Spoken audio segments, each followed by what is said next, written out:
What it do, words? Your boy DJ Sounds Great back again.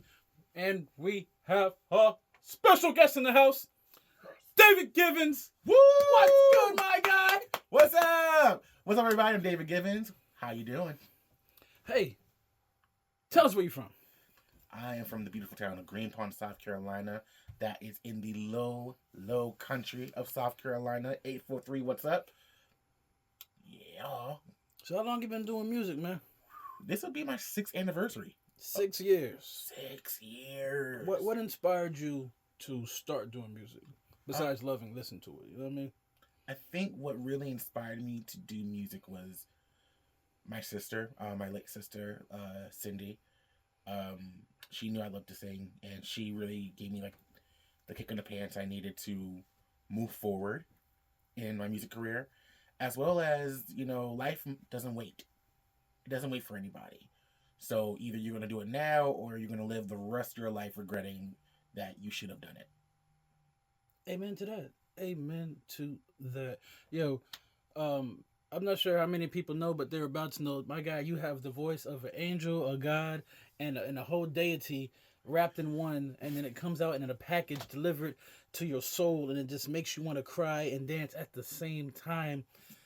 Are you formally trained? Because, man, that is amazing.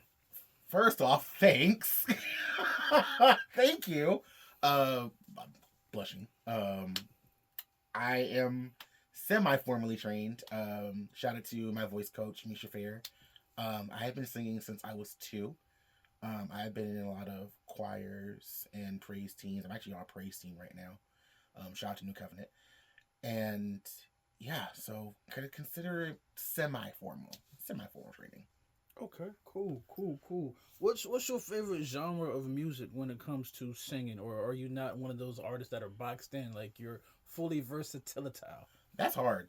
That's a hard concept. Like, what genre? Like, I like all genres, to be honest with you. Like, even Gregorian plain chant. I love it. I love all kinds of music. If it's interesting, I'm gonna listen to it.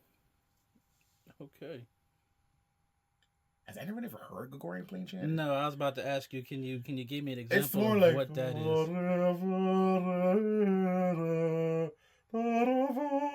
Something like that. Oh, some of that Halo stuff. Right. Okay. Right. Okay. Shout out to all the gamers in the room. Shout out to all the gamers. Shout out to the gamers. Yo, this year is, look, I'm gonna be cosplaying. I'm gonna be. What are you cosplaying as? I don't know yet. I'm actually trying to set up. I was supposed to go to Anime Week in Atlanta and I missed it. I missed Anime Week in Atlanta. I was supposed to go. It's actually this weekend. And I have never cosplayed. I was supposed to cosplay as Robin from like Titans. Not Teen Titans Go. Not Teen Titans like Titans, like the live action show. I was supposed to be Robin. Okay, I want to do Red Mask. You know what I'm saying? Anywho, let's get back on subject. But hey, we're gonna have to definitely do some stuff, because when it comes to the creative processes of doing a music video, nobody wants to be just posted up in front of a car or in front of a house. No, let's get creative. Absolutely. Have you seen the K-pop stuff? I love K-pop. God. Oh my god. I love K-pop. Okay. Sorry. I love K-pop, and I gotta give a shout out to the first global K-pop group, the first American global K-pop group, Cat's Eye. Successful year. Hands down. Shout out to Daniela from Atlanta. Daniela, girl, you doing the best, girl. You doing your thing. I love K-pop. Hands down. Now, it's got some things, got some toxic things on the back end, but the creativity, the visuals, the precision, the performances, the vocals, like, I love it. I think my very first K-pop group was a group called 2NE1. That's CL, Dara, Park Bom, and Minzy. Like, I love those girls. They are amazing. I think if the U.S. government actually started funding us, like the K-pop government did, we would probably have this. The amount of creatives out here that I've met is just ridiculous, and support is definitely needed. Mm-hmm. But we gotta support each other. Speaking of which, my guy, you are Mr. International. When I got up on to get linked up with your team, you was already over. You was in London, UK? I was in the Netherlands. He was in the Netherlands. I was in the Netherlands. I went for my very first European performance. It went well. And it's so beautiful. And I will tell you this, I felt so safe, so safe as a person of color in the Netherlands. Like, I didn't feel like I was the other. I felt like a person. Um, so yeah, I love it. I loved Europe. I would go back in a heartbeat. So can you expound more on that experience, like as far as being an artist going there, being fully welcome, was your fan base was like, oh my God, David. Well, going to Europe as an artist, you get to see different styles of music that is embraced: hip hop, R&B, pop music, house, soca, and calypso. There was a lot of soca, and for me, as being a Trinidadian, that like brought so much joy to my heart because I love artists like Masha Montano and Bungie Garland and Destra, and to see in the European continent, like, people love it, people embrace that. So artistry wise, it's so diverse. It's like a giant melting pot. It's more melting than here in America. Um, I was definitely embraced for my own unique style and sound. At the performance, like, a lot of people just came up and wanted to, talk to me, wanted to connect, wanted to network. And I have a lot of people who are like rooting for me in Europe. And that kind of touched my heart like a lot, a lot, a lot. So it gives me the energy to keep moving forward and to make great content and music for them. Oh, amen to that. A lot of people don't realize that overseas is your biggest consumer of music. America is great, but everybody across the water, they are waiting, chomping at the bit. They want you. They need you. They gotta have more of you, and those are gonna be your people. When you go fly over there, they're like, man, I've been waiting years for you to come over here. You know what I'm saying? Um, I know you're working on getting to Tokyo and France. Mm-hmm. Which one would you rather hit first? Oh,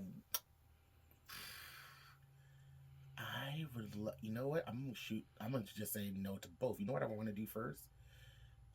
I would love to go to Rio. I would love to go to Rio.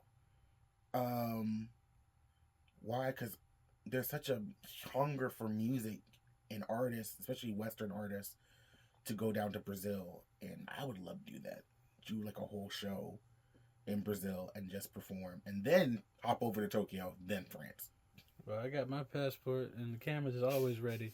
So just let me know when. I'll hit up the travel agent. We'll set it up. You know what I'm saying? I would love to. I would love to just have people come along from this journey with me.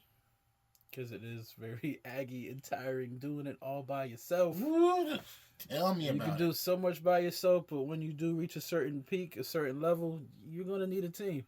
Exactly. It's like, for any future artists out there who might be watching this, I'm gonna tell you straight up. The first couple of years, you're gonna have to do it by yourself. You're gonna have to.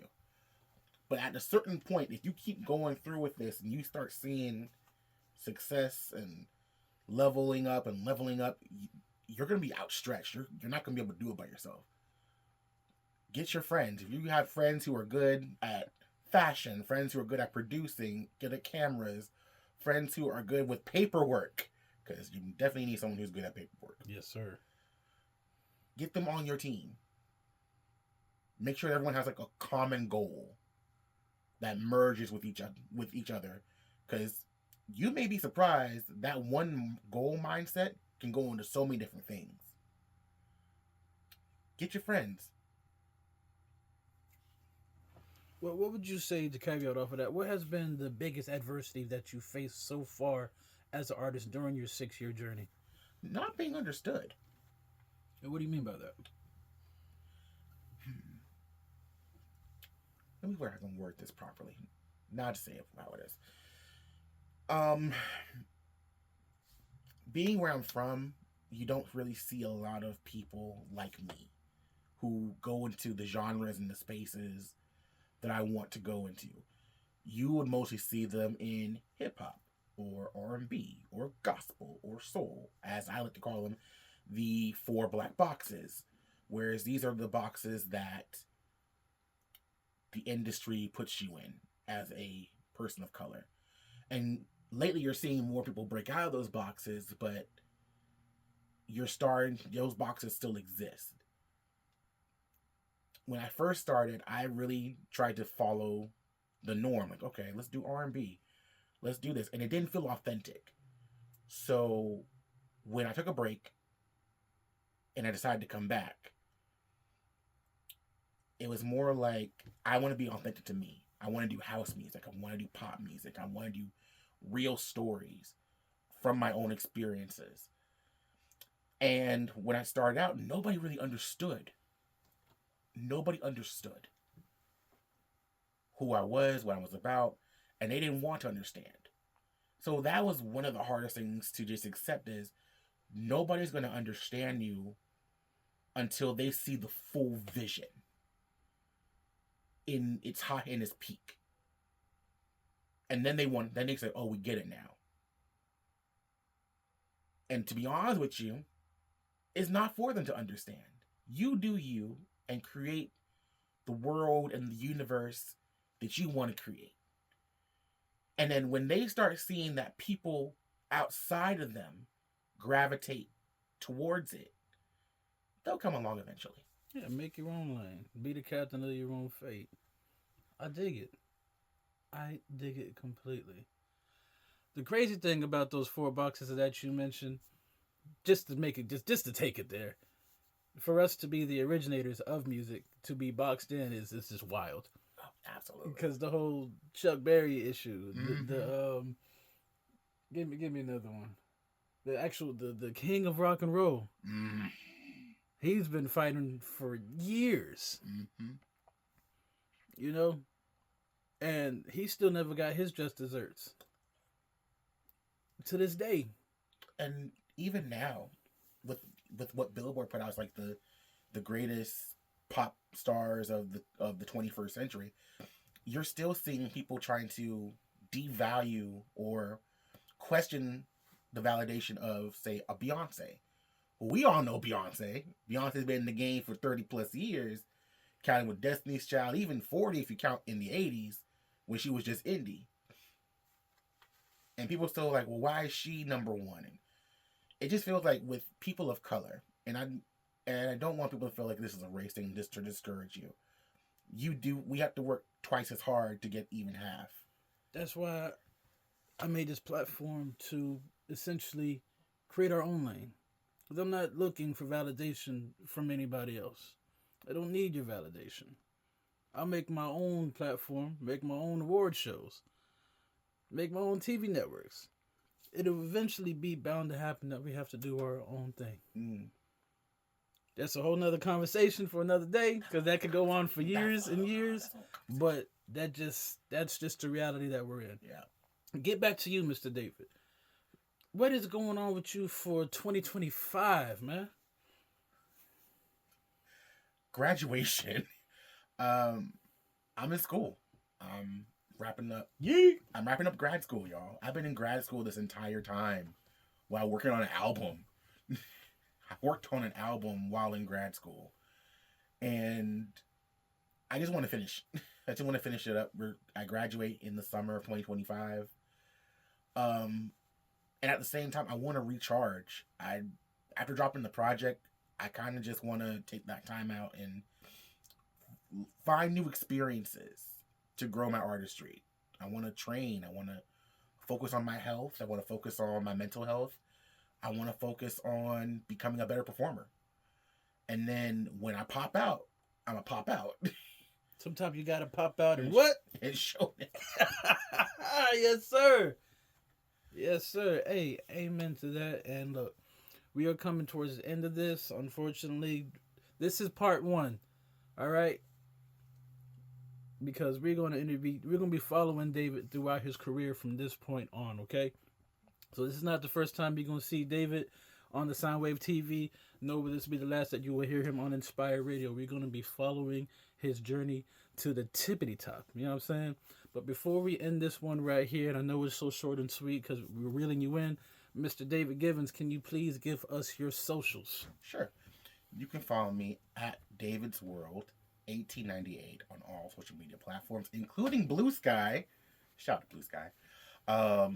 You can also go to www.davidworld.us. And thank you so much, Mr. David. Thank you for being on the Sinewave TV. Now, before we completely end this, is there any kind of messages you want to send out, or is there a particular song or music video that you want people to really dig into and be like, hey, you got to play this one every single day, all day, over and over and over again. And then I got to see you do some dances to it too. Okay, first off, I want y'all to listen to the entire Electric Kingdom. The whole thing. I feel like y'all gonna really enjoy the journey and enjoy the story. If there's a song that I would love y'all to listen to and create dances for, Sweet Seduction. I think that song is my favorite. Out of all my kids, that's the favorite child. And I would love to see some TikTok dances. I would love to see some content for it. Give me some UGC on it, y'all. I need it. Some user-generated content. That would make me a very happy person. Amen to that. And once again, this is your boy DJ Sounds Great here with the great, amazing David Givens. Woo! And hopefully I can convince this guy to do a little performance for you, for the people. You know what I'm saying? But we'll see what happens. I mean, I don't mind. Hey, okay. I don't mind. Okay, we got a little after show for the after show. But this has been David Givens. Thank you so much, my guy, for being on the Soundwave TV. And make sure you guys tune into Inspire Radio, Love, Soul, and Hip Hop every Friday, 8 to 10. We're going to be spinning David every single week.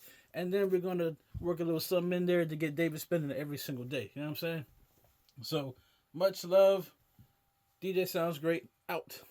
This has been Inspire Radio.